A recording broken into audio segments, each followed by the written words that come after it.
Yes, Madam Chair. Representing Educational District 1, Board Member Ms. Katie Howard. Present.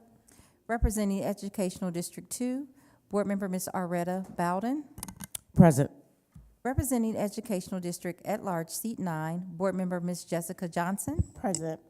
I would also like to note, we have Board Member Dr. Ken Zeff also present, as well as General Counsel Nita Gupta on Zoom, as well as Superintendent Dr. Brian Johnson. Madam Chair, we have a quorum. Wonderful. Thank you so much. And with that, I'll now entertain a motion to approve the October 30th Budget Commission meeting, minutes from the meeting. Do I have a motion? So moved. Second. All in favor? Aye. All right, thank you so much. And now is there a motion to approve the November 21st Budget Commission meeting agenda for today? Do you have So a motion? So moved. Second. Great, all in favor? Aye. We are ready to go. And with that, I'll turn it over to CFO Bracken. Great, thank you so much. So we do have 3 topics that we'll be covering today. The first is to review and finalize the FY 2026 budget parameters that will set the stage for the development process of the budget. The second area is we're going to spend most of our time in conversation today, and that is around the statewide homestead exemption. And then finally, we will begin conversations around the school allotment funding formulas. We'll come back in December at that Budget Commission meeting and do a little bit deeper dive on that area, but we are teeing up the conversation today on the school allotments. So first, I'll dive right in with the budget parameters. This slide around our resource parameters has not been updated except for the areas that you see highlighted here. So again, as we are building our budgets, the resource parameters says that the district will focus on alleviating pressure from the general fund and taxpayers while supporting continued operations of APS. We'll be doing that by making sure we're maximizing all of our funding streams, including our federal grants and special revenue, continue to identify grant generating opportunities and partnerships and philanthropic support across our communities in order to ensure that we are maximizing our general fund before assessing the required millage rate. Around fund balance, we had a parameter that said we would stay between 7.5% and 15%. We've tightened that to maintain a fund balance of no less than 12.5% of the general fund expenditure budget. And we also included that a commitment that within a multi-year plan, we would be able to demonstrate the ability to at least restore fund balance to no less than 15% in the out years. With that, we may be strategically utilizing fund balance in the upcoming years as we ensure operational integrity of our district programming, supporting expenditure parameters, and offsetting potential declines in revenue. I'll deep dive into the fund balance a bit and where we landed, how we got to that 12.5% cap for fund balance, or I guess floor for fund balance.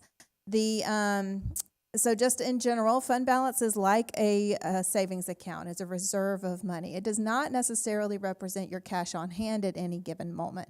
It's based on, revenue in for a year, expenditures out for a year. Your cash flows may be up or down based on that. It's used to cover unexpected expenses. It can help to manage cash flow fluctuations. We've seen that in the past years where we had low fund balance and needed to actually get a TAN or a tax anticipation note in order to manage a shortfall in cash for the short term.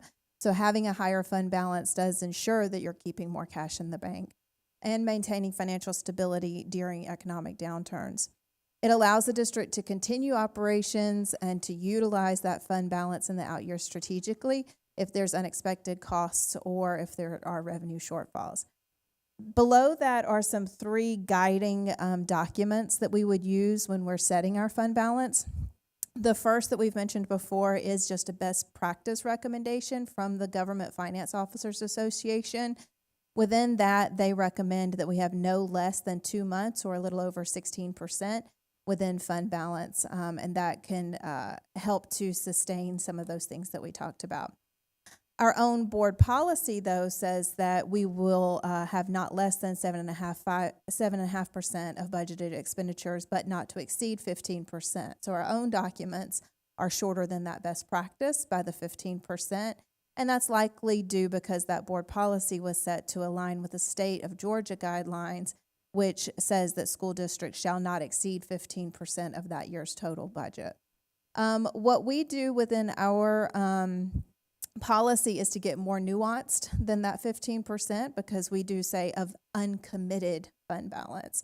So when we are above that 15%, we are able to, your CFO is able to commit and reserve funds for specific purposes in the out years. And so when we were sitting with a fund balance of around 22 to 24%, we were able to say that that was specifically for the ESSER funding deductions that would begin over this year and next year, strategically utilizing fund balance, which we have done this year and last year, as we're waiting for revenue to start coming back up in FY 2027. So that is a way to commit fund balance to stay in compliance with the 15% at the state. Some pros and cons of a high fund balance or a low fund balance. So if you have a really high fund balance, so this is where we're talking in excess of 25% of any year's expenditures, you for sure have strong financial stability. It can help to improve your credit rating. It does allow a lot of flexibility in budget because you can tap into those reserves as needed, and you have a strong ability to weather some unexpected challenges. However, once you get to really high fund balance amounts, it can defer some hard decision making because you're able to just continue to implement practices without necessarily having to make those trade-off decisions. It can lead to a perception of poor financial planning when you just continue to grow a fund balance kind of unfettered. And it does constrain your opportunity cost, and it does kind of bump against this idea of this year's taxpayers' dollars for this year's students, right? So you're kind of starting to build up in excess. But if you have a fund balance that's too low, then there's pressure in managing spending efficiently. Or the pros is that there is an external pressure to managing your spending more efficiently. It's helping us to become have a greater focus on the immediate needs of this year without thinking necessarily about, well, we'll just do this next year. We have fund balance. We can ride this one out. And it does help to balance the tax burden on the public. You're able to do things like rollbacks or things like that to mitigate how much you're growing fund balance. However, the cons is with a very low fund balance, there is a vulnerability to the economic downturns, difficulty in managing cash flows, I already mentioned the TAN, and a negative impact on the credit rating if we go too low. So with that, I'll pause and see if there's any questions, concerns around the revenue or resource parameters for FY26. Perfect. Start with Loretta. So I just want to know, when you say too low, when you're talking about pros and cons, is that below the 7.5%, or is that at the 7.5%? And when you talk too high, are you saying above the 15% or at the 15%? Give me an idea of. Yeah, I mean, I think that's why you see parameters like in your own board goals around, or board policy around 7.5% and 15%, because it is recognizing that there is a too low. 7.5% is way too low in my opinion. Because even when we got down to 8-9%, we were having to get that TAN on an annual basis. 12.5 feels much more comfortable, but that's why you see a low end target, because much below that, and you have high risk around your ability to manage some of these issues. And on the other end, much higher than that 15-16%, you start running into some of the cons. It's on a spectrum. So you see, you want to find something that balances in between. So the range is this 7.5 to 15, your sweet spot that you've The said target is that we're right in the looking for middle right now is 12.5. at 12. Okay. And then the government, not state of Georgia, but the governance recommendation you said was what percentage? The Government Finance Officers Yes. Association, so that's just an association of not just school districts, but other municipalities. Their best practice documents recommend 2 months, which is about the equivalent of a little over 16%. And 16% is higher than our state commitment. That's correct. Okay, thank you. Ken. Thank you for this analysis, Dr. Bracken. I feel heard. It's That's a nice change of pace for me. This 12 and a half, is this need to fit into board policy then, or is this this is just going to be your Yeah, on a this is post-it note next to your computer? Don't go less than 12.5%. This is our annual budget parameter, so we would want to leave it flexible so that each year, as we're setting our budget parameters, we can review and see if this amount still works. That's why I've left it open so that in the out years, if we do want to flex this target back up in 2-3 years and say, actually, we want to aim for that 15%, that we're able to do that. But just knowing our current climate and what we're dealing with in the next couple of years, I think 12.5 feels comfortable. So you'll check in at each budget cycle. Yep, when we're and setting our establish it. parameters, we'll review this slide and we'll determine if that number still feels right. Couple other quick questions. What is our credit rating right now? Just double A. AA. And so are we at risk of getting down to single A, and what does it take to get to AAA? We've done that analysis. It's been a few years. Getting to AAA is really, really difficult for us because it's more of the parameters of the city within, the APS is within, that we don't have control over. And some of that is like economic disparities and things like that. But we're very comfortable with where we are. So I guess what the question I'm really trying to ask is, this isn't going to impact our ability to get preferential terms on That's on correct. credit. All right, two more quick questions, sorry. Other districts, do we know where other districts are at? We're pulling that information. Awesome. And And then, I think we did pull it. I need to get that passed on. so, and also, last question, this is a balance sheet item. This isn't a cash flow item. So you're not saying that we've got this $200 million or $180 million in the bank. You're saying that on our balance sheet we have these assets, and there could be. So it doesn't necessarily solve for a potential TAN coming up. That's correct. And how much did that TAN cost us back when we? It could range. I think it was around $400,000 a year between the actual legal legalities of Borrowing posting for a costs. TAN, the fees and interest that we had to pay, and then also there is some work that we don't do on an annual basis for our ACFR, our annual financial reporting. We have to beef it up quite a bit if we're going out to sell notes or bonds. This 12.5% you feel like gets us out of TAN That's territory, correct. unless something really crazy happens at the city. Unless bills go out in November, which has happened before. So I never say never, but that's if things are working normally, this is a comfortable percentage. All right, I appreciate it. Thank you for doing this. Yeah, I appreciate my colleagues' questions, and 12.5 sits better with me, and then looking towards the future. I mean, things could change, so we need to be thinking as to how seeing should demonstrate the ability to restore fund balance to no less than 15%, like working our way up just in case. So, thank you. Absolutely. So with that, we'll move to our expenditure parameters. No change on these, but what we have done is add the column to the right. Thank you, Board Member Johnson and Board Member Howard, for the recommendation for looking back to the strategic plan and trying to align these parameters more closely with some of our current 2020 to 2025 strategic plan commitments. And so, again, we'll just give a moment here to kind of look through this. The first one is around our compensation strategy with a focus on balancing the competitive edge with sustainability. The second is around redundancies, reducing redundancies and inefficiencies in the administrative overhead of the district. That's a deep dive look into the central office. Reviewing those school-based programming investments against demonstrative effectiveness and adjusting that where needed, maximizing and adjusting existing investments and support for for all student populations, aligning a base school allocation. We'll talk about that later on today.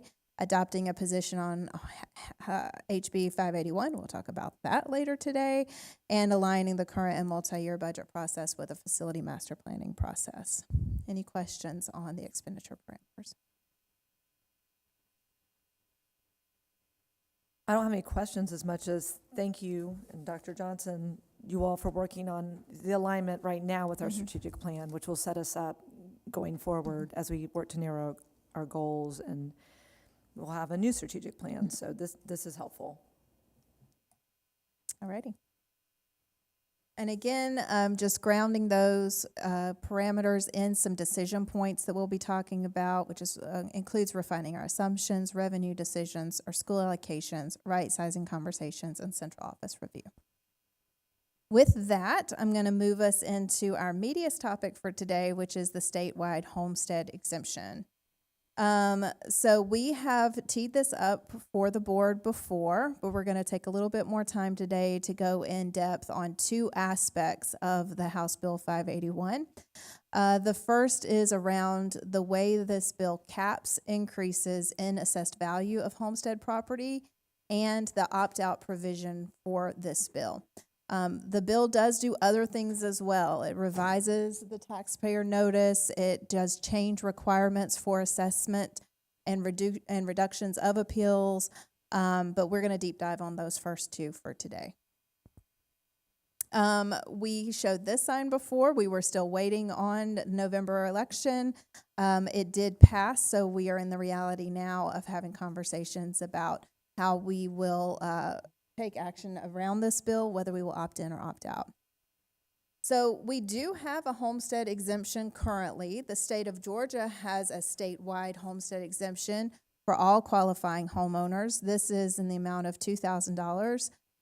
The way that this exemption works is we have your fair market value of your home, the assessed value of your home, which is 40% of that fair market value. And then from that assessed value, the homestead exemptions are deducted. So again, the statewide exemption is $2,000. APS also has a standard homestead exemption of $50,000. There are many other homestead exemptions as well based on age, senior status, disability status, veteran status. And so we encourage everyone to go to the Fulton County Tax Assessor's website. You can pull up those exemptions and identify there if you are already eligible for those or not. This new exemption would stack on top of those. So that's really important to understand. This doesn't replace any existing homestead exemptions. It will layer on top of the current $50,000 APS homestead exemption. It would apply for all municipalities. So it's not just school districts, it's county governments, city governments as well. It applies unless they opt out. It would set the base year at 2024 assessed values. So that's this last billing cycle that we're collecting for now. That would be your base value going forward. And then the 2025 value, when they assess next year, would be, they would take that value less last year's value. And then if that amount is greater than an inflationary rate that is determined annually, then you will be exempted the difference between the two. So it caps your growth at no more than the inflationary rate. And it exempts the amount by which that value is exceeded. So I'll pause there just to see if there's any questions on the math on that. It says unless substantial property changes have occurred too. Yeah. So if So you that's add a kind of pool, unknown. right, right. So if this is the way that the tax assessor values your properties, it's twofold. The first is what we would call just drive-bys, right? So they're just looking, they drive by, they see there hasn't been any visual change to your property, but the values in that neighborhood has gone up 10%, your value's up about 10%. Other thing they do is they drive by and they say, oh, that house didn't have a pool in the backyard last year, and now it does, right? That is a change to the property value that might make your value go up more than what your neighborhood value is tending to do. And so that second piece is not exempted. Looks like there's some interpretation there. Mm-hmm. Also, stacking. Mm-hmm. Most of the stacking, though, and obviously correct me if I'm wrong, would apply more to probably fixed income, seniors. It would really be stacking on, which they absolutely deserve those exemptions. Mm-hmm. So, you're like caution stacking, but at the same time, those people, and they deserve it, have been stacking those exemptions. This would just add on probably not a significant amount around stacking. It's just It's more another that it's layer. across the board. Yeah. I think I just have a question, a clarifying question around the timing. So for the senior exemptions and the other, this is the first tax year that those are taking effect, or where are we in the timeline for those other exemptions in addition to? Yeah, so our 50,000 homestead exemption, we've had that around, I think, since 2019, 2020. Before that, it was 30,000. So it was not a new exemption, it was increasing an existing exemption. The new exemption this year that is $100,000 for seniors and caps out at 10 million, that would apply, I believe, on the next tax billing cycle, because that just went through this legislative cycle. It would go into effect at the same time as all of these other things do. I was just trying to get an idea of like Yeah. if families had experienced the impact of I'll that double yet check while we're that and making let you this know if decision. I'm incorrect, but I think all of those bills hit at the same time next Thank you. year. And then that one for seniors is still at 100,000. Mm-hmm. Like, it wouldn't be for people who are bringing in more than that, Right. who are 65 and older. Mhm. So there's still a limit there. Did you have anything?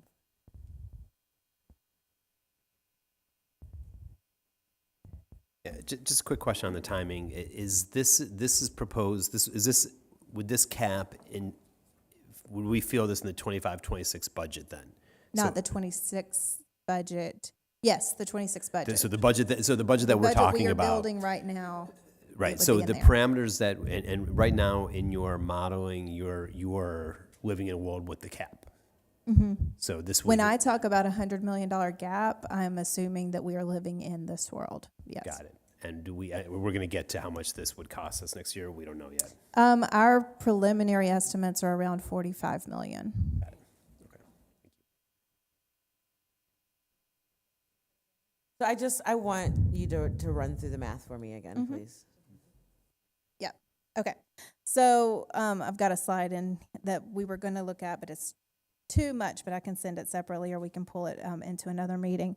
So basically, if your homesteaded value, your fair market value in 2024 was $250,000, 40% of that would be $100,000. So your taxable amount is $100,000.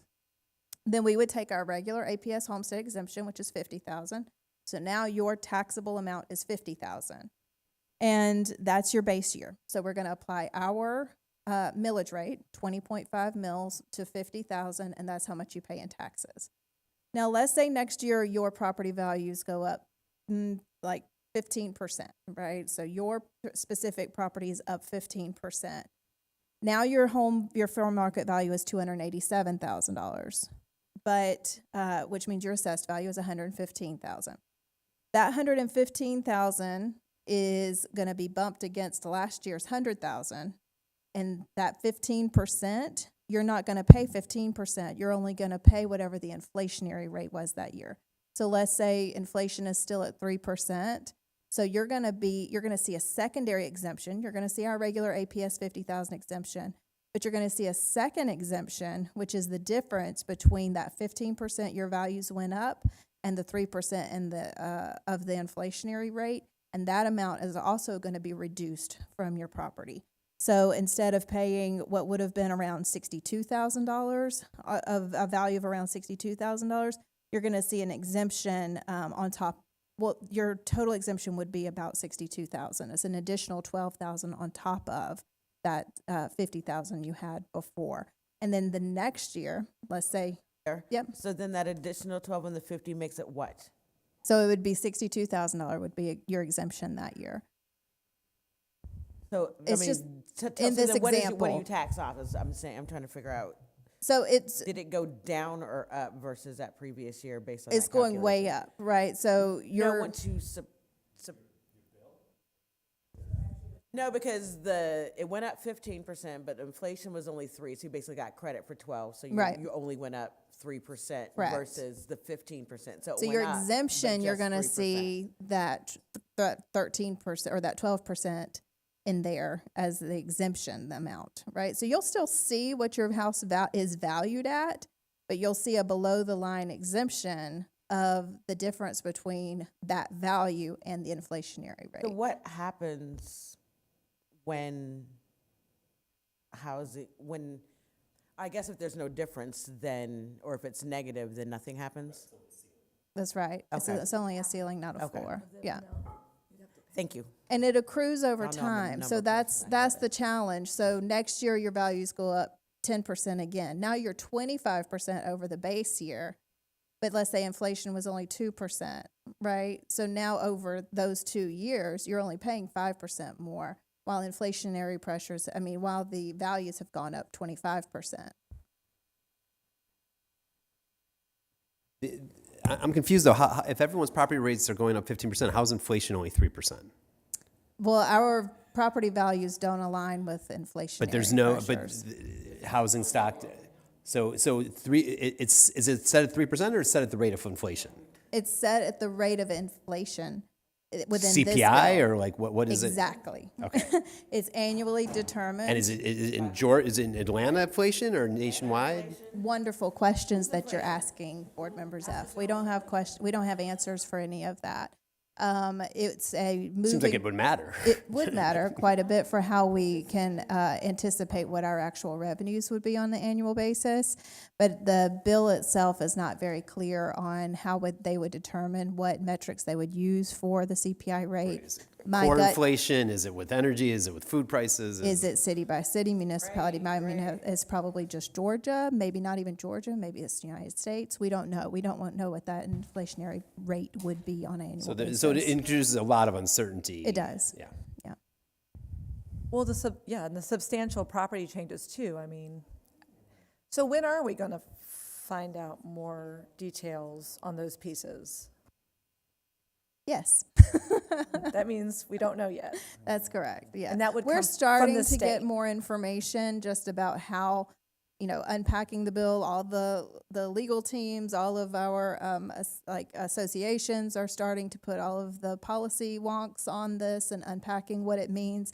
But it is more questions than answers, and so how we would implement it is still, kind of a TBD.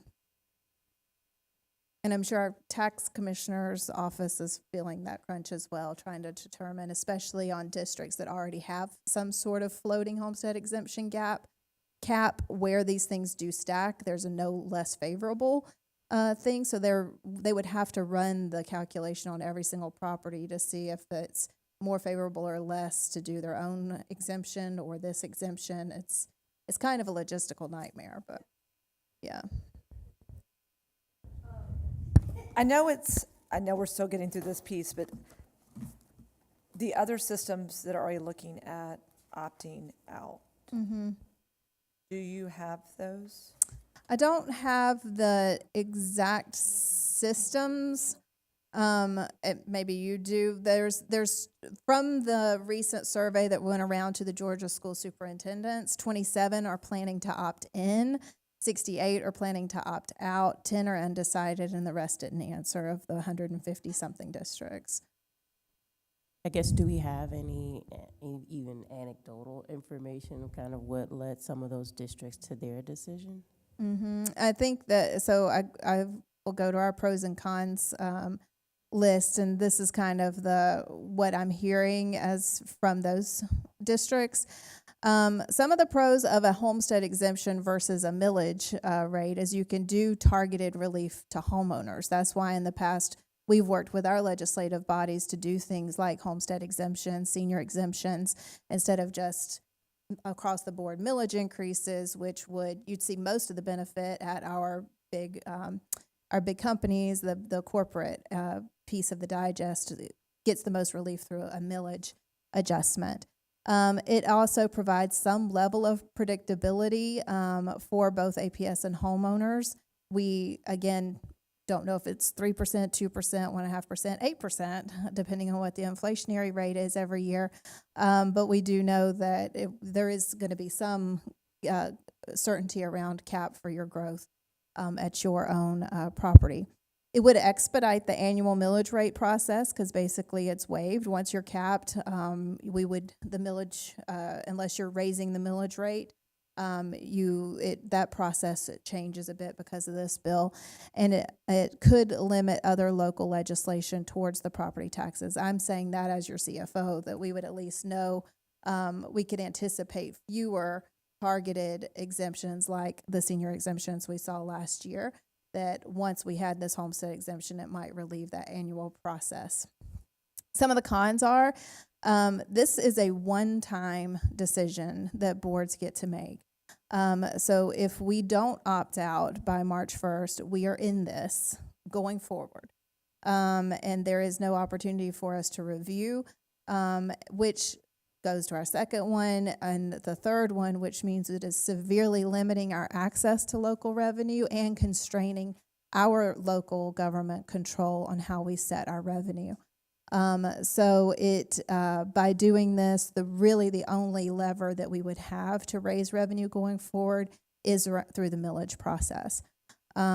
We have the ability to go above, and we currently are 20 mills for other districts. You were talking about why other districts might be opting out.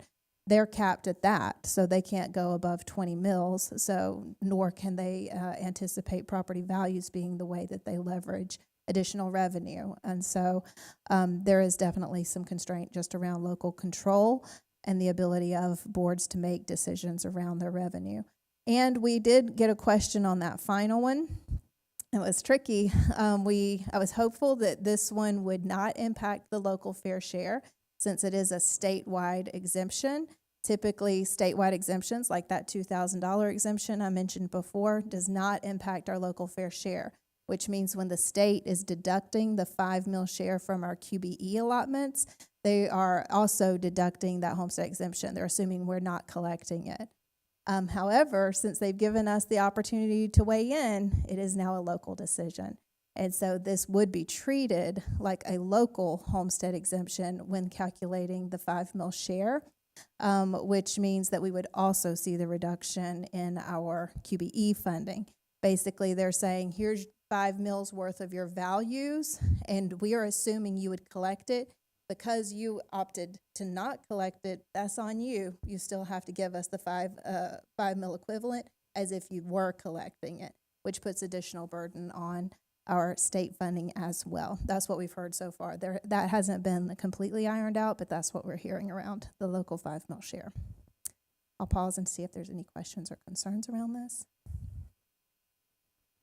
I do, I guess. So I know our current millage rate is at 20.5. Is there a ceiling? And I guess, like, if we're looking at, I guess the reduction of QBE definitely raises a concern, and just the predictability of us being able to navigate that over time.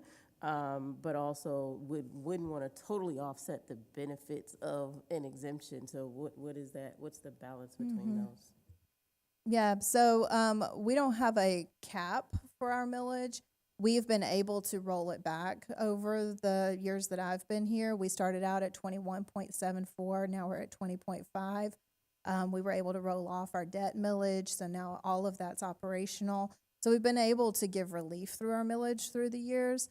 But I mean, for my context, it has been as high as 21.74, and I think at one point 22.74 before that. In my historical memory.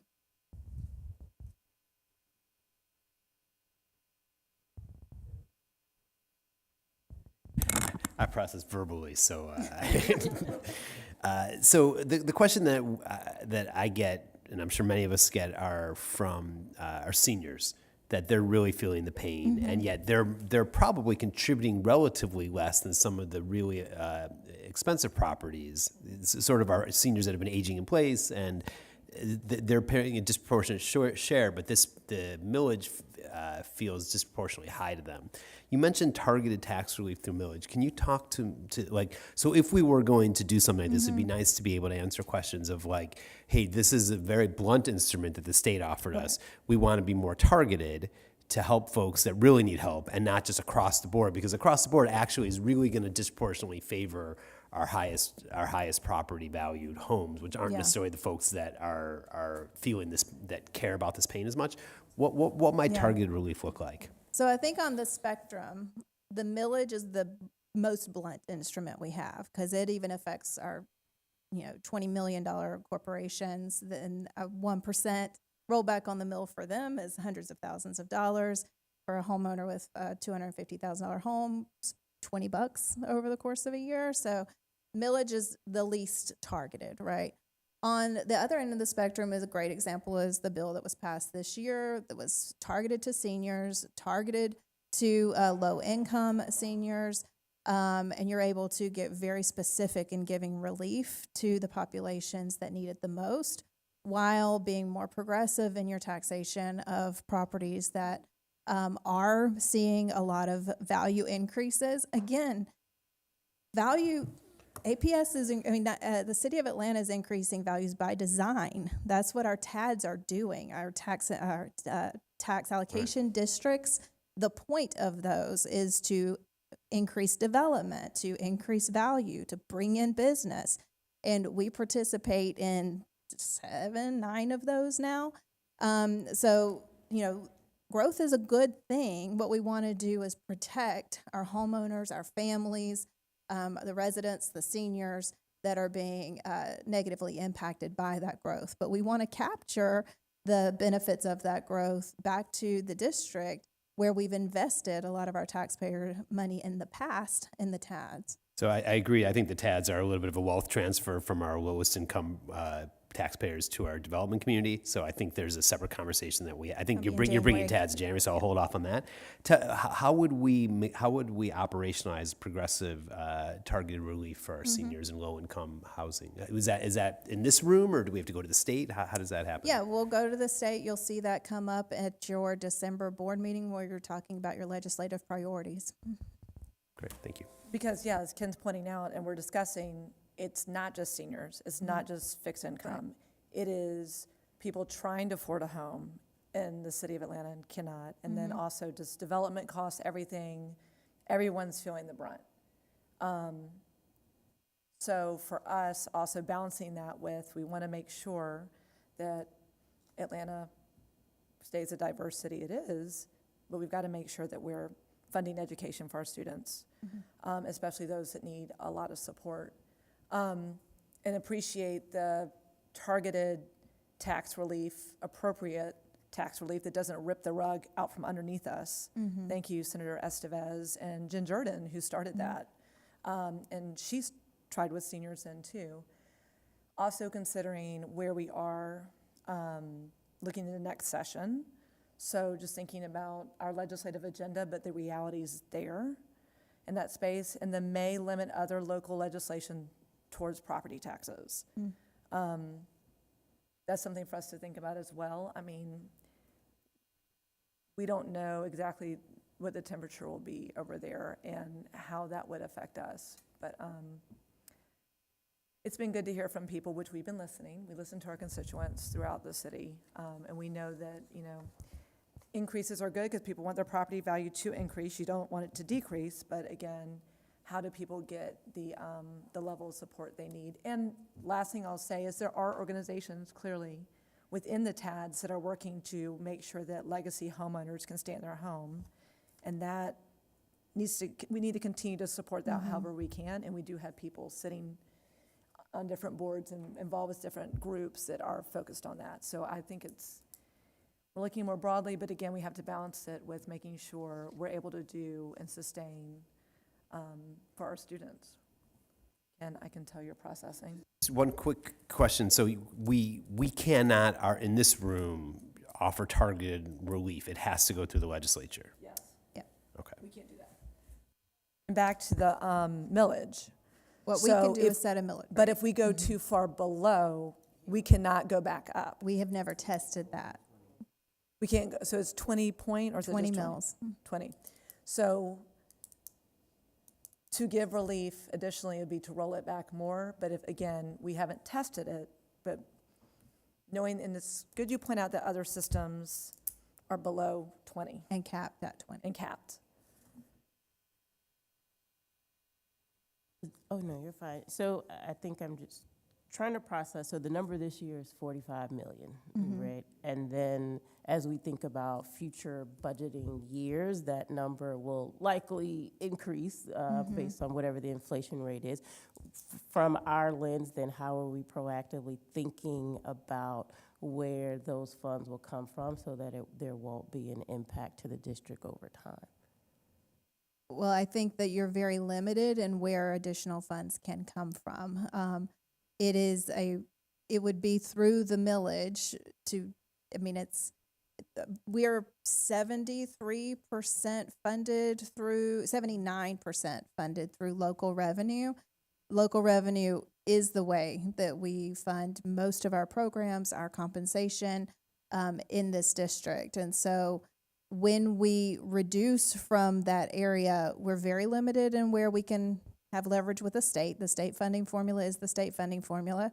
Don't feel great about depending on federal funds right now. So our local revenue is where we have the most opportunity. And so basically it's giving relief to Peter and then going back to Peter and asking Peter to pay again in a different way, right? So you would give a homestead exemption and then raise the millage. And so it's property values is the way school districts are funded in Georgia. And so until that changes, that's where we have the most opportunity to assess additional revenue. So then how do we mitigate? It's through reductions in expenditures, right? So we do have to have a balanced budget every year. If we know in the out years that we should expect this revenue cap to continue to grow over time, again, this amount was 45 this year, likely 70 the next year, likely 115 the next year. It doesn't grow by 45 million every year, because every year that percentage, the value goes up much, much more, and the inflationary rate will stay roughly the same. And so we have to be very aggressive in how we are thinking about our expenditures going forward. And so I think probably for me, we did the reductions, right? And so now it feels like we would be locking ourselves into constantly every year saying, okay, this is how much we've got to reduce, the resources that we're putting towards students and programming. So I just want to lift that up. So I'm still processing, so I apologize if this does not make complete sense. But so the homestead exemption is clearly only applies to people that live in the home, right? Where that exemption applies. So what I'm sitting here processing, and I don't know if these families are impacted or if it matters, is, so for example, I had a family in the Washington cluster come to me yesterday and tell me that the house that they've lived in for the past 14 years, they have to move out because the owner has to sell it because of the taxes, right? And so in that situation, that particular owner, because it's not owner occupied, they don't benefit from those exemptions, but their tenant is the one that suffers. Right, so if it's a investment property, none of this applies to you, is that correct? Correct. It's only homesteaded properties. Okay, so, and again, I'm not sure exactly how this fits in the conversation, but what I'm processing is this is great for homeowners, but it does not impact our families who are renting, who are being displaced. And that is a real issue within my district, is the homes that were at one point available for rent are now, it's just not feasible. And I'm trying to figure out how all of this would impact them, which impacts our schools as well in terms of enrollment and families who can't afford to even be in the area. And so, but the millage would, because the millage applies to everyone. That's correct. The millage would. I will recall the last rollback meetings that we were having, the rollback rate was around 19-something%, and the relief on a property at around $350,000 was $60 annually. So when we talk about whether or not, I don't know, they're not selling that property for that $60. Like, I don't know that the millage is the tool that's going to be the decisive factor on whether or not somebody stays in a property or not. So the millage, again, we lose a ton in the millage because that small percentage is very, very high on some of our very wealthy properties. But it gives very little relief on properties that are already valued, high for that property, but low in comparison to the overall property values in APS. So would it be fair to say that families who are basically renting aren't impacted pretty much? This is by not the this relief at for all? them. I mean, no. I know this is a homeowner's exemption, but I'm thinking about, a lot of folks in my district aren't necessarily that. So I'm just processing it all. Thank you for your time. I want to bring up again the commercial property piece. I think that needs to be said over and over again, and I know that is not something that's going to be fixed. It just isn't. And that's up to the state, and it hasn't happened yet. But the truth is, single-family property owners do pay a higher percentage of property tax based on assessed value than commercial property owners. And that's something that obviously APS is pushing on with legislative agenda, City of Atlanta, other municipalities, other school systems feel it too. But that is another reality you're bringing forth, Loretta. We are very thankful for everyone who contributes to APS, and we have got to be the best stewards of that property tax dollar, which goes back to our outcomes and what we're doing as we plan with our budget. Thank you, Loretta. Because I want to make sure I'm clear. I'm sure someone is listening at the state. But yeah, I think that's, you mentioned that, Dr. Bracken, and I think it needs to be said again and again. But again, that doesn't take the onus off our responsibility to use all property tax dollars extremely wisely to serve students and improve their outcomes. So, And it also is an area of focus potentially within your legislative priorities. So not just targeted relief, but also targeted identifying where we can maximize the resources that are available to us. And I think that's twofold. One is getting it valued appropriately to begin with, and then the second piece is then closing up some of the loopholes that our current appeals process allows for those who can afford really good legal teams and the opportunity to fight those bills. So. Okay, so I'm going to talk through what an opt-out process would look like. So again, 68 districts so far have said that they will be opting out of the statewide homestead exemption. In order for us to do that, it's a very long, complicated process, but our team is on it, should we decide to go that route. The first is we would need to advertise and post on the website, just like during our millage process, a very specifically worded notice that says we are opting out. So we can't change the language. It's a form that we would just put APS in, and all the rest of the language stays the same, saying that we would be opting out of this homestead exemption. We would have to hold 3 hearings, just like the millage process. So we would advertise, a week later hold a hearing, advertise that day, a week later hold 2 hearings. We have to have 1 hearing after 6 p.m., so we would likely do that during, not during, but with our public comment. We would have a public comment, close that out, do the hearing for this process, and then close that out. Then you would have to adopt a board resolution, and we would have to file that resolution with the Georgia Secretary of State.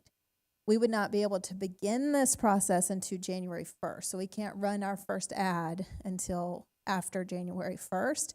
And the entire process has to be wrapped up by March 1st. So that means a very, very strict time frame on when we need to run ads and have hearings. Let's see if I have any other slides on that. So the next step is we will be discussing this again at the board meeting in a couple of weeks. We will be bringing a final recommendation to the December Budget Commission meeting. And then based on that, moving very quickly, if we do decide to opt out, to bring some sort of commitment from the board and January board meeting, which will allow us to begin the process of holding those meetings and advertising those meetings throughout the months of January and February. We would likely need a called meeting mid-February to vote on that resolution and get that filed with the state's office by March 1st. Any questions on the opt-out process? real quickly though, just to recap, and Ken, I know you have a question.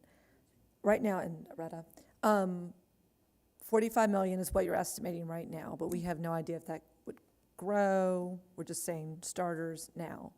Yeah, That is and not- that's based off 3%. We don't know what the inflationary rate would be that they would use. And what inflationary rate? Right.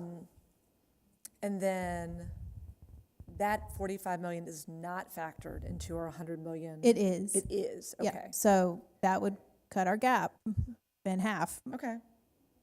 Not like that's, okay. No, okay. Yeah. Yes, a lot of work to do, but yes, thank you for the clarification. Just two quick points. When you come back, if you could know where the other metros are. I've heard Fulton is considering opting out, maybe for some slightly different reasons. But if you could, I think it's important. The statewide number is interesting, but the other metros are very relevant. And then just the other, and I see Dr. Johnson wants to jump in, but one other quick. If we could also couple this with what our targeted relief plan is. I feel like it's great to see a bullet on a page, but I'd like to signal to our community that we hear them and that we do have to live within our means, and we want to make sure the relief gets to where it needs to go. And so whatever that might look like, if we could have some more specificity around that in our January or whenever this comes again. Yeah, and I think that might be something that the board wants to work with our policy and group with as you're doing your legislative priorities. So I would ask next Dr. year. Johnson if you can help us here and give us something that we can, because I'd like to see both things move at the same time. Like we've just, I don't want to take a posture of we're just folding arms and saying no, we're oblivious to this issue. We hear this issue. We want to come up with a more strategic solution. Well, on that, can I just add real quickly, it's when you're putting that together, like a one-pager, which I know I've seen before, but all the exemptions that are available for everyone based on income, based on age, and then also include organizations that are working with legacy residents. Because I think clearly Fulton County has this, and then DeKalb, based on the exemption, but just having that, so when you do go to a community meeting, sharing that information, that will help us narrow also, okay, here's the gap as we get more feedback from residents too. I mean, we can't create that here, but certainly us talking about it and working with others and really understanding who is hurting the most and being left out. Just real quick, been in conversations with several metropolitan area superintendents. I think several people are on the same or similar cadence that we're on in these conversations. I know that DeKalb and Fulton are leaning towards for sure, and I think there are others that are in. I don't, I want to honor where they are on the process the same way we are where we are in our process. So I think by December we'll definitely have more clarity. I don't want to oversimplify this conversation, but I am going to oversimplify it for a moment. I appreciate the depths at which we're having this conversation. I know it's an important conversation. I want to be clear that if we improve student achievement, people have less energy around this conversation. And when there are good schools in every community, because there's a correlation between the value of property and how the school perform. Like there's so much mixed in here. And so I just, I know there's a lot of energy around this, but at the end of the day, we've got to lean in and focus on the connection between our revenue and how it improves student achievement. And when I think about our responsibility is to show that we're making good on the investment. And if we're not doing that, then it's really challenging. So I have great energy around the investment that we're currently getting and making sure that we prove good to and on that. So all that being said, we will absolutely get some more data from the metros, but I think there's several that I don't think I know. There are several that are on kind of a very similar cadence, and it is a topic of conversation. I anticipate most of the Metro Atlanta school districts, though, opting out. Is what the anticipation is from preliminary conversations. So if we can add, and this may be in the appendix, because I know it's a healthy appendix, and I didn't have a chance to go through all of it, but if we can add a visual of what that trend line looks like over the years, in terms you're saying 45 was just the first, but making some assumptions on what that inflation level may be. Just look to see what does that look over a course of not just next year, but over a few years. And then the other thing is if you could also, the quick math that you did in your head, if you could demonstrate that as well in the terms of appendix. and comparing them, the differences in terms of with and without, what does that look like? Yep. And I hope I didn't ask for too much. Nope. Okay, thank you. Because if you find out that the time it's going to take you to do something that I asked is more than you think I'm going to get for it, then I don't want you We're to do that. slicing and dicing this thing every way we Okay. can, so we likely have it or we can get it. Okay, thank you. And I just want to add real quickly, you know, if we choose to opt out as a board, that only magnifies the responsibility of the board to go out on a regular basis to talk about how we're using this money and how we're improving student outcomes with it. I mean, that's a requirement, period, but it's going to increase that, which this shouldn't necessitate that at all, but it just backs it again that we have got to be doing that work as a board. Because to your point, Dr. Johnson, and I can speak from history and experience, there's been a lack of trust around some things too that have forced some conversations in the past around the millage rate. So yeah, we have a lot of work to do as a board, and that should be the community's expectation to see us talking about this, which Dr. Johnson's been doing during his engagements. And I just echo, as Atlanta Public Schools continue to evolve, I think of the administration and the board as a team that's operating collectively. So I think it's the responsibility of the team collectively to elevate how we're using the investment in an intentional way. And let's be clear, I also feel very, very strongly. I mean, you all know I came from a district where we had a similar amount of students and about a fourth of the budget. I firmly believe that outcomes are important. You all know that. But I also think it's important that we articulate, even on the calculated and researched bets that we're making to improve student achievement, right? Like, I think there's a responsibility to just be accountable. And so when I think about some of the conversation from the standpoint of even the investments that the district has made to date, there are no outcomes attached to it. There are no expectations. These are bets that the district has made and is making that I can't find an outcome. Like, legit, I can't find an outcome. And I have people that advocate, come want to meet with me to advocate around why this and that program needs to continue to exist. And what I keep saying is, show me how it's improving student achievement. And if you can't show me how it's improving student achievement, then it's a whole separate conversation. And it doesn't matter who and where those people and persons are. So, I think there's an element of accountability that will permeate our district. It'll be part of our strategic plan that I believe is the district's strategic plan. It's not it's the district strategic plan. There should be key performance indicators that are part of that plan. There are focus areas that are the goals and guardrails, however it's framed, that the board will pull out, that are focus areas that will kind of guide our work. But we're running a couple $1 billion organization that's in the business of educating students, and there's a level of intentionality and sophistication and accountability that we should just have. And we're not just, when the public is making an investment in us, so we owe it to the public to be really clear. And if we need more money, we owe it to say we need more money, and this is why, and this is what you can expect as a result.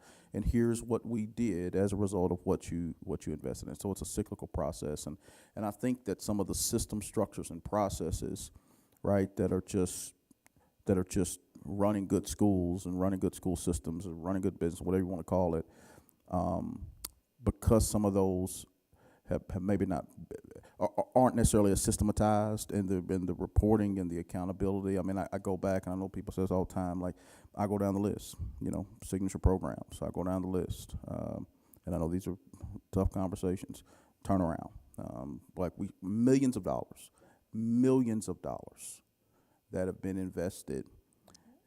And I tell people directly, I'm still waiting on the turnaround. I tell people directly, like, help me understand what we're doing, signature across the board. I don't want to go on there's just a lot of opportunity to address accountability and to address clear communication and expectation. And if we do that, these conversations are much easier. They just are, right?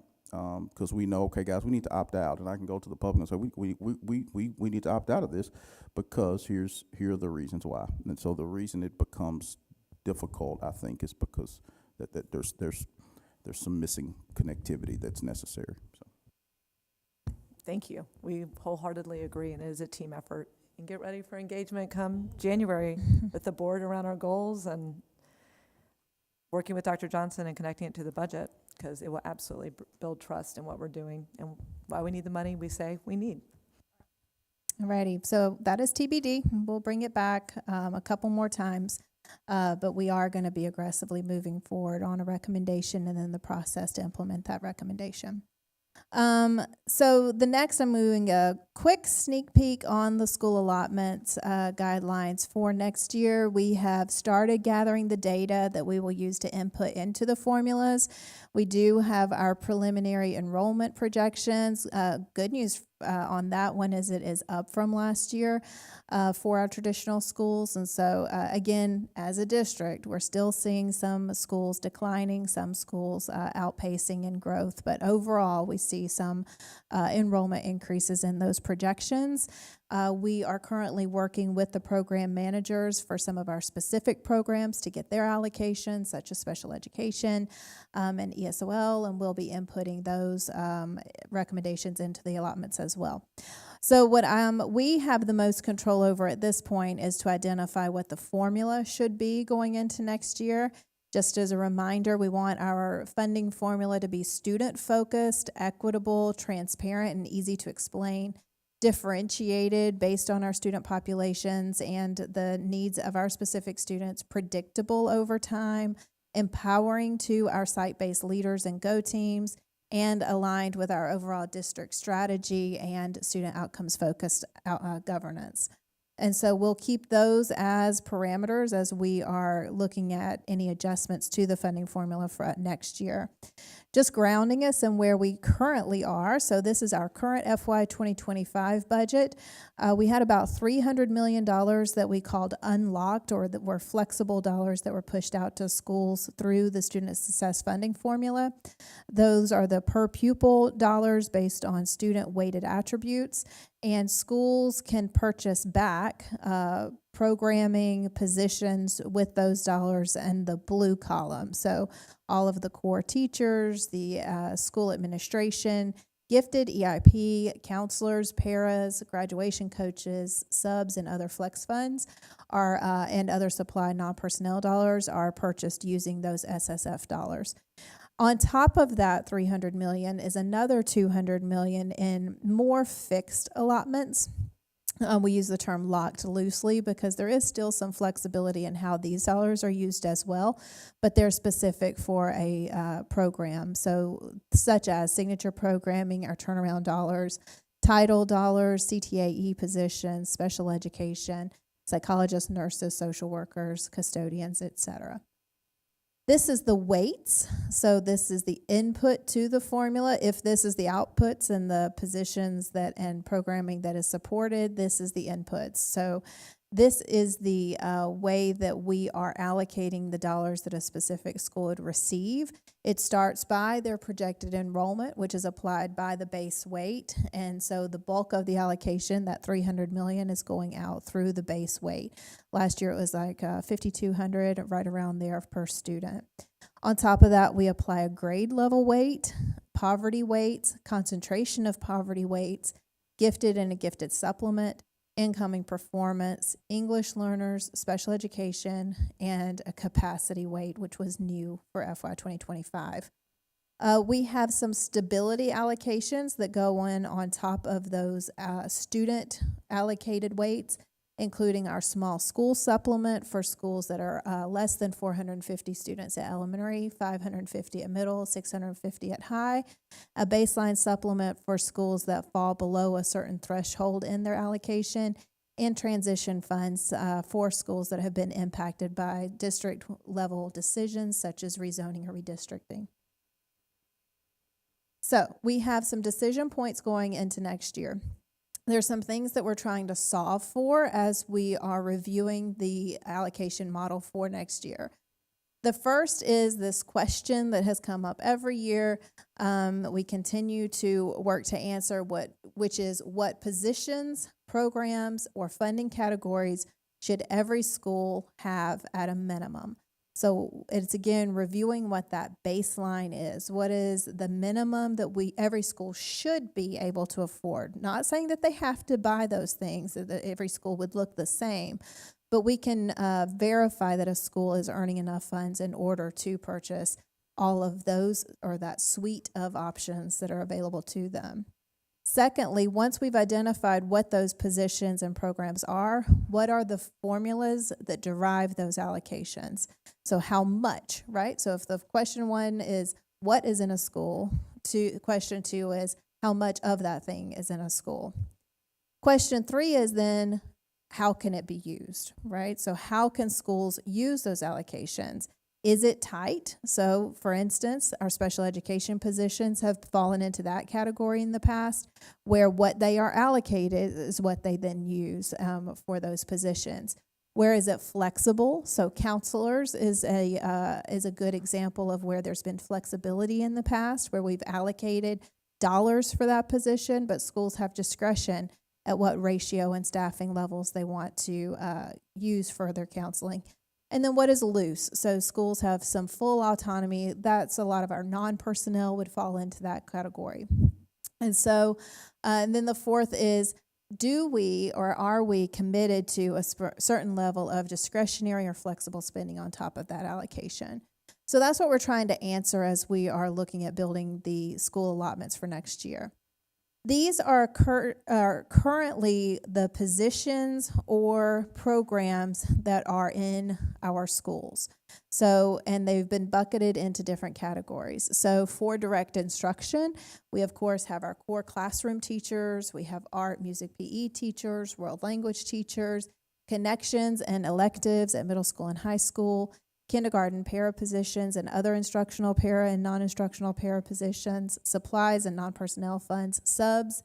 Under administration, we have principals, assistant principals, program admin, secretaries, so forth and so on. Some of our programs that are in our schools are EIP, gifted, ESOL, signature programming, and other turnarounds under school supports. Operations is some of our centrally allocated positions, such as custodians and operation managers, also our SROs. For school supports or those wraparound services, we have things like graduation coaches, counselors, social workers, and some of our turnaround funds and family engagement funds. So we've tried to take all of the positions, programs that we currently see in our schools, and we bucketed it into these different categories. And we're meeting with various groups to identify which one of these would we want to see in every single elementary school. And then once we've identified, or middle school or high school, once we've identified what every school should have at as a minimum, we're reviewing what those formulas would look like to derive that. So once this chart is fully fleshed out, what you might see here is kindergarten at elementary school, 1 per class size of 24, right? So you would earn 1 teacher for every 24 students. At connections, you might want to say for every 35 teachers or groups of, or every team, you might have a connections suite of 4 to 5 connection teachers. So we would determine what the formulas are. And again, so that's just breaking each of those funding buckets out across those different categories and identifying formulas for each of those. What we're recommending to do then is that what the schools will see is we will build SSF as we have since 2019, and schools will see their earned allotments. Then what they will see when they go to actually allocate their allotments is what we are funding. So we are funding for everything that is in these positions and based on the formulas that we're talking about here. And so then schools still have the flexibility that they currently have, but we're going to see more clearly where they're deviating from a funding norm. And then our cluster associates have an opportunity to lean in there and ask questions around the data, the justifications for those. So at the district level, we're asked to think about how our funding aligns with our goals and our strategies to meet those goals. We have not had that same level of decision-making or data to support that decision-making at the school level in the past. And so what we're hopeful for is that we are able to get down to a more targeted and specific conversation with the principals about where they are using their dollars, how those dollars are deviating from a baseline of positions and allocations we've determined, and how that aligns and supports with their data and the goals that they're trying to accomplish for that upcoming year. So again, not a huge tweak necessarily in how they're earning their dollars, just more in the practice of justification around how they're using those dollars throughout the budgeting process. Now, based on this, it could change how we are currently waiting for SSF, and that's what we'll talk about next month at our December Budget Commission meeting, because once we've identified those formulas, if what we see is that, for instance, our elementary schools aren't able to afford that baseline of services, we might need to drive more through our SSF allocation to the elementary schools so that they can. And then we would tweak the formula to make sure that all of our schools are able to afford that baseline of services. So you might see some of that. That's how this process that is more administrative in nature will potentially affect our student success funding formula allocations for this upcoming year. We got to these allocations based on a survey we did with our principals at their principals meeting around where they would want to have more localized control and where they are able to, or where they're willing to kind of give more of that control to the central office.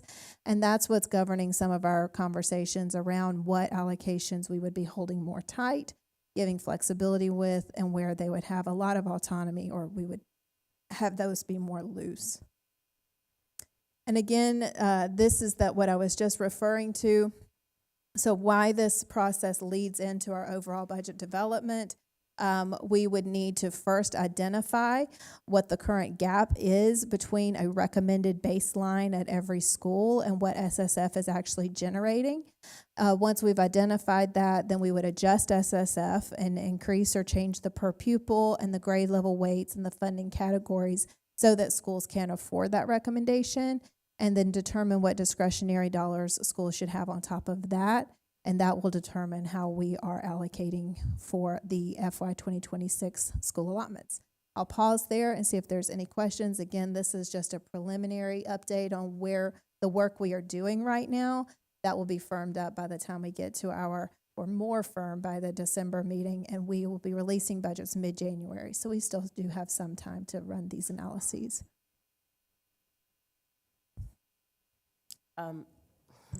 So thank you so much for this section, and I think now we're getting into the real work. The fun stuff. It's the fun stuff. So I am looking at slide 30 and really wanting to lean into this ongoing conversation we've had about flexible, tight, loose in those spaces, and just for my own processing, but also from a historical lens of what has happened in APS, want to have a better idea of, and I appreciate that principals kind of being able to, having the survey to get an idea of where they were hoping for more flexibility, but my lingering question will always be, and what was the outcome? So if I look at certain positions I see here, like the media specialist and, my favorite, the counselors, what was the outcome when we had the flexibility in that position last year? How many schools opted to fill those roles?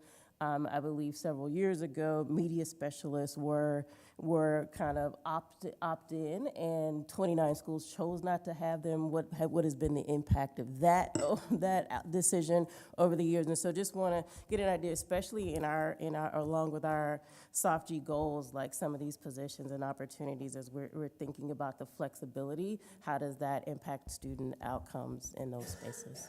Yeah, exactly. And I think that we're hopeful that we can provide you that data through this process this year. So where we are allowing some flexibility and loose discretion at the schools, where they opt to do something differently than what the baseline funding formula from APS would generate, there needs to be that metric that we can then hold those schools accountable to in the same way that at the district level, we're held responsible to our outcomes and our investments. So it will hopefully, build up our data and our supports over time. So I guess then so there's still a window of time where some of these that are in the flexible bucket could move to a different bucket? That's what I just want to find Yeah, out so, as we're having the conversation. We're talking through that. We're getting recommendations from our cluster superintendents. We'll be meeting with the principal advisory committee and getting some more feedback around that. I would say for this year, I won't be recommending any big moves between these categories. What we want to see is more targeted, again, where we want to allow those cluster superintendents to work with individual principals with their specific goals, their specific go team requirements in order to explain some of these. And so when you lock it down and you make it tight, you take it off the table. And so we also are constraining our ability to see where flexibility might have had better outcomes for students. And so what we want to do is make sure that as many of these categories as possible are being discussed, right? And so that's why you'll see more, if you see any move, it'll probably be more to the flexible column so that we're having more conversations. Flexible just means we're going to ask you if it's deviating from what we've allocated, how that is going to improve student outcomes at your school. And I think the only thing I would add to that is the outcomes in the building are the impetus for like decisions that are made. So it's really been able to have targeted conversations with school leaders around how you're leveraging your resource. So let me give an example. Yesterday's principals meeting, the principals went through basically starting their plan for the next 84 school days, now 83 school days that are left before state assessment, and identifying what they're doing and what support they need from the district. All that feeds into the cluster superintendent that then allows the cluster superintendent to have conversations in a targeted way about how are we supporting this or how we're supporting that explicitly. So the whole thought is this is kind of the next ramp up of that, where we're not getting 3 of those because those aren't, your data's not showing that you need 3 of those, like student outcomes aren't showing that you need 3 of those. Have you thought about 1 of those and let's do 2 of these? And so it's been able to have some of those kinds of conversations. Also, anyways, I won't go any deeper, but it's really about having conversations with school leaders and challenging schools and go team and whoever's involved in the staffing process. I'm still getting all that understanding. It's getting us focused on improving student achievement. And I'll give a contextual example. So, the district funds, a 1 to 318 ratio of counselor to student. And there's variance across the district as to where we sit within that ratio, where we're allowing some autonomy for decision making. Well, there may be really good justification as you go through this process with your cluster superintendent as to why you're making the decision to fund 1 less when the staffing funding ratio is giving you 2. Well, I've got a community partner that's doing X, Y, Z, and this is how I'm offsetting. But it's forcing those kinds of focused conversations around what really matters most, which is improving student achievement. So curious, I know this is still, in the baking phase, but how are our Go teams being introduced to this thinking and this process?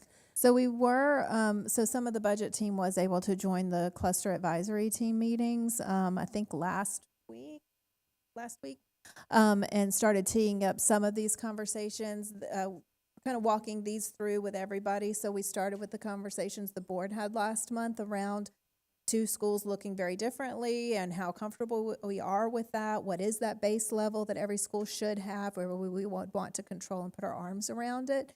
And where is there more flexibility? So we'll continue to do that. And then through our ongoing engagement, we'll be having conversations with, okay, now here's our pilot look of what these formulas could look like. Let's weigh in on that.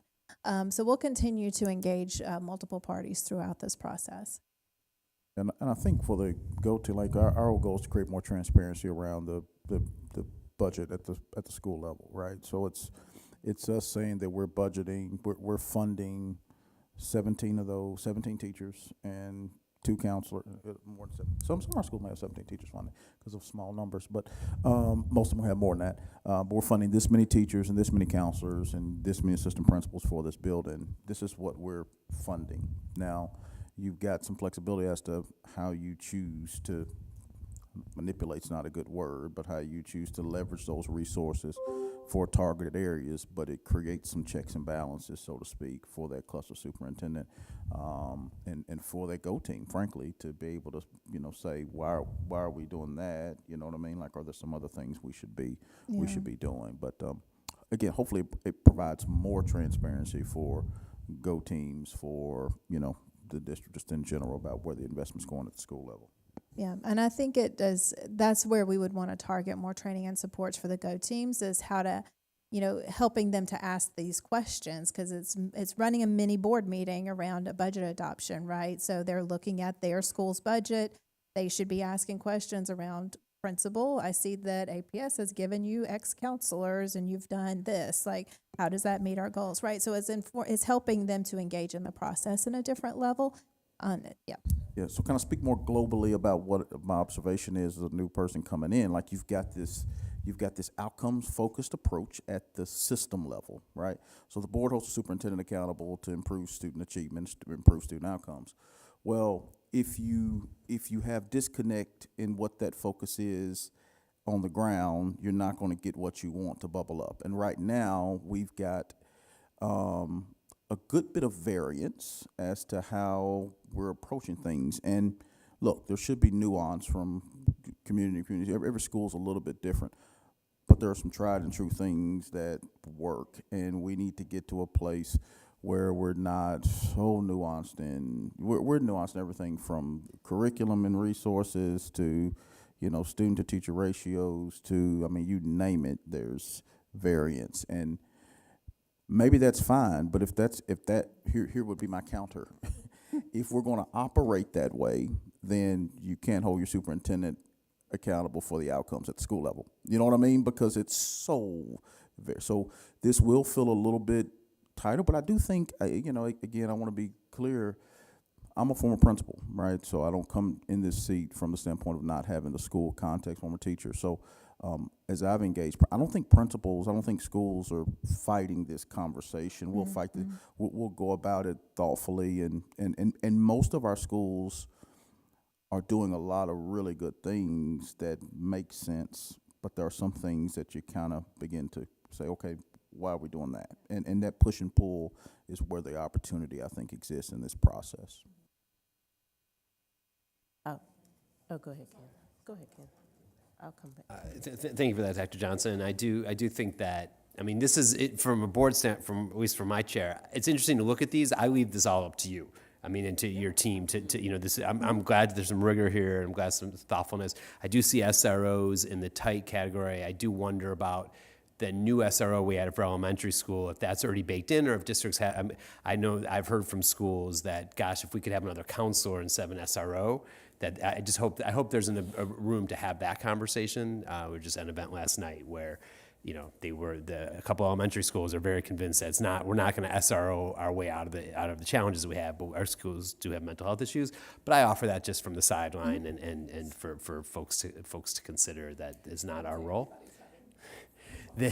Here's the question. Yeah, I'll double click on that. The question I do have is from where the board's responsibility is to allocate the resources to the administration. Administration figures out how they want to spend it.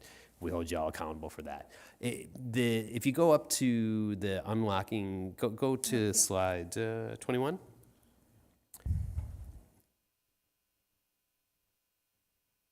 Yeah, so this was last year's allocation, so 508 million or 517 million that went to. So are you starting with our revenues that you're projecting for next year, or are you building this from the bottom up? Because if you start with the revenue projected and pushed out, you'll arrive at what I'm really curious is how you say there's a budget hole, but if we start with the budget projections for the revenue that we have and how we're going to allocate that money versus just looking at what did we spend last year, how do we restore that? How does it come out of your office? So this year, we're recommending to start with this.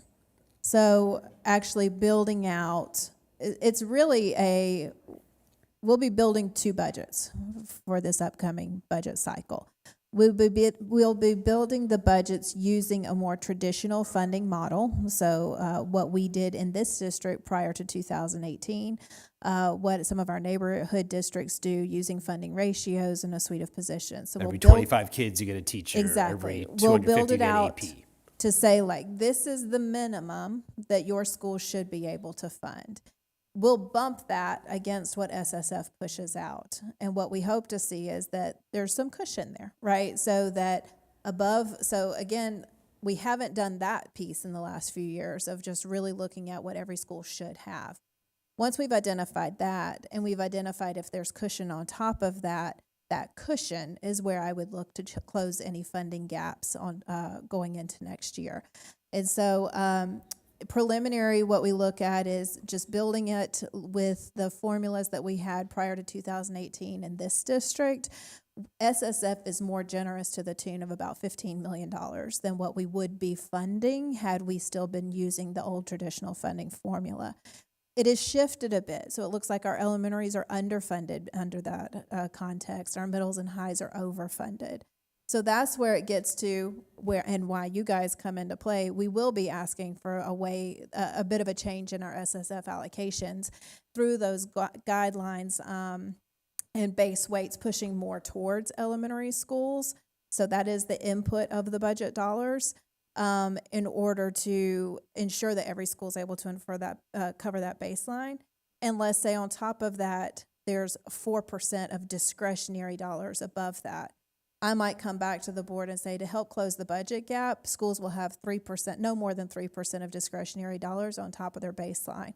And that might be a way that we help close the gap, but we can ensure that we're not digging into the base level of services at any school. Every school is able to afford a certain suite of positions with flexibility, but I'm not over cutting in schools that already aren't able to afford a basic allocation. So that's what comes back next to us is those recommendations? Some step of that process. I don't know if we'll be all the way to the SSF. Hopefully we will. It might be January board meeting before we have all the details of the SSF allocation, but we'll be further along in what that baseline would look like by our budget commission meeting in December.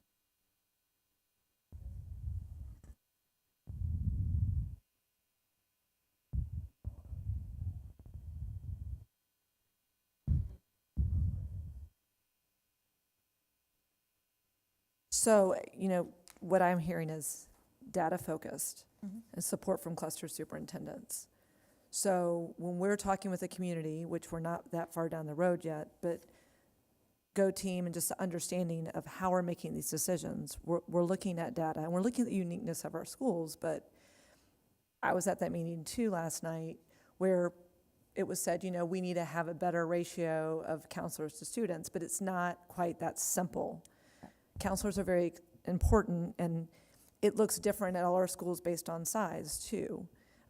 This shines a light on a lot of things that we need to take very seriously. But again, and I appreciate Dr. Johnson giving the examples he did, including maybe there's a partner organization that's really providing the services that our students and families need that they really trust. Because we also have an issue with people not taking advantage of certain things because there isn't that trust. But again, asking what's the data behind that? Not just we'd like to have this, and not that anyone's saying that, but I do want to lift that up again. And Dr. Johnson, I think Well, I do want to say. yeah, no, please. So I think the one thing I would mention, right? Let's use counselors as a hypothetical.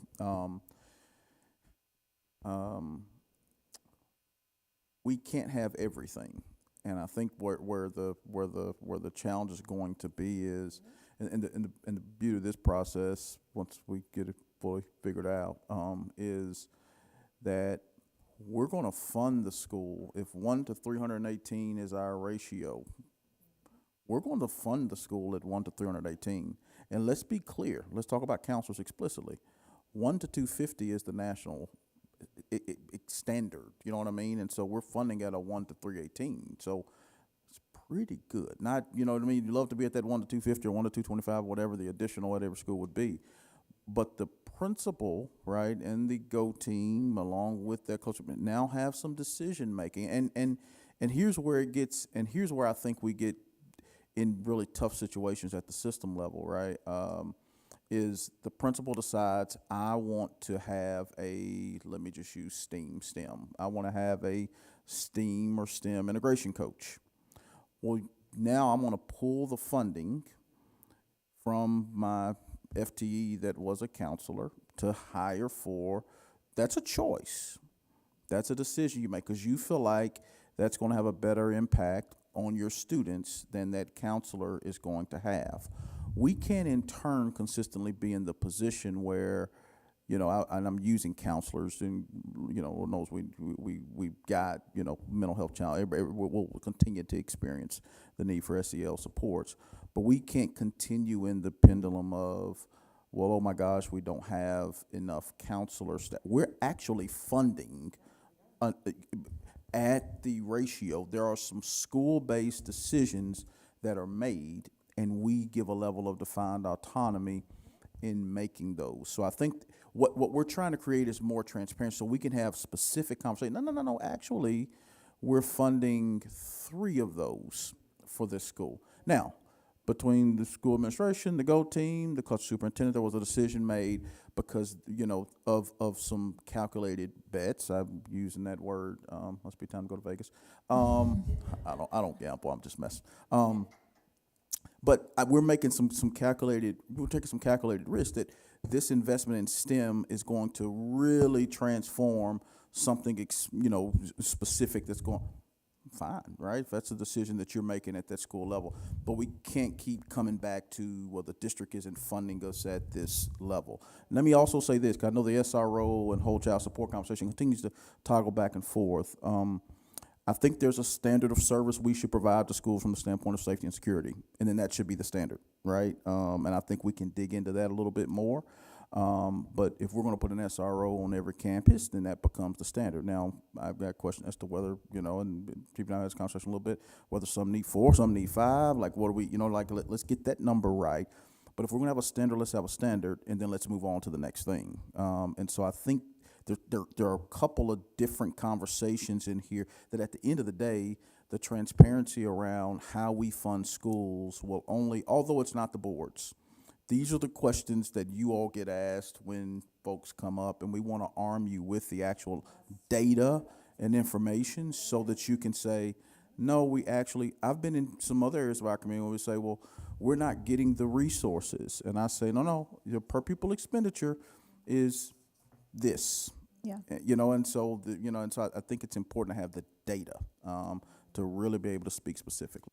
I'll just add 2 things. The first is the exercise we did last month with the board or the budget commission. We also did with the principals. We also did with our cluster advisory teams.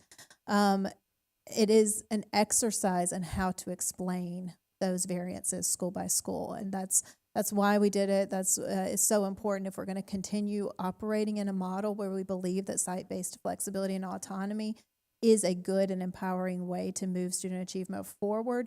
It can't keep getting hijacked by fairness conversations or comparison conversations or even equity conversations, frankly. It has to come back to a conversation of that is a site-based decision. Here's the data.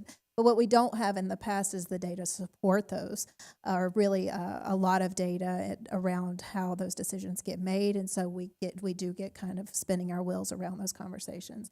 The second thing I would just say is some of the pressure that we might be feeling around the SROs may be because of the underfunding at elementary schools, and so that there is more pressure for them to fund some of those allocations, and so they're asking for flexibility from areas that we're holding tighter as a way to fund things that maybe they do have a real need for. So this exercise of rebuilding what that base allocation could look like may mean that they get that extra counselor and their SRO, right? And they're not having to do as many of those trade-off conversations at the Maybe. elementary level. Maybe, right. Maybe. Maybe. Right. But I guess, what but does that look like for the media? I saw Ken taking notes, so to be clear, it was maybe. If I could read the note that I wrote. I do think, and we saw this, I mean, like, if we give, the more we give the Go teams to do, the more they're going to be engaged. So as you all, and just like the same way that if we're modeling it up here, we tell Dr. Johnson and team, like, you all figure it out. And if something uniquely comes up, like last year, the ERP need came up, and so you came and you talked to us about it, and we got there. I think the more that we say yes if instead of no because, the better off we are building that muscle of the Go team. So the folks will show up to a Go team if they feel like they can control as much as they can. Again, just a friendly perspective. I know administration will get it right, but I do think the more that we allow them to engage in these conversations, the more good stuff's going to happen. Yeah, agree in the engagement for sure. And then talking about just understanding everything that's going on, I encourage my colleagues, if they haven't already, click on the QR code at the back. And the community, you can see every school's budget. You can see down to every detail.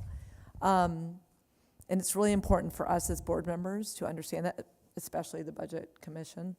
Like Dr. Johnson said, the money is there. It's Yep. how we're spending it, and going back to the data and our goals, strategic plan, of course, updates coming, but in talking with the community about that.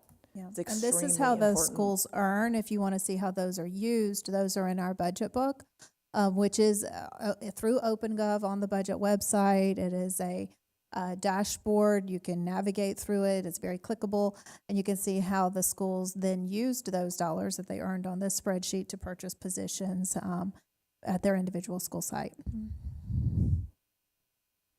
Thank you. So with that, any other questions? So next steps, we have tentatively scheduled for December 19th. I think that is on my calendar, so hopefully that's booked for our next Budget Commission meeting. We will do a deeper dive into the school allotments.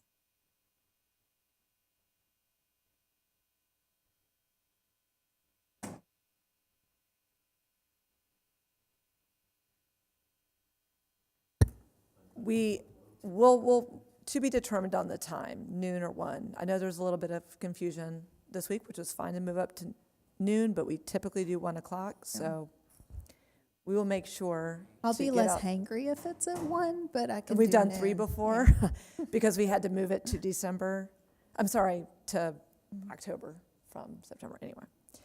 All right, with that, any comment from the public? I know we have one. Madam Chair, no public comment. Thank you for following the rules, Marshall.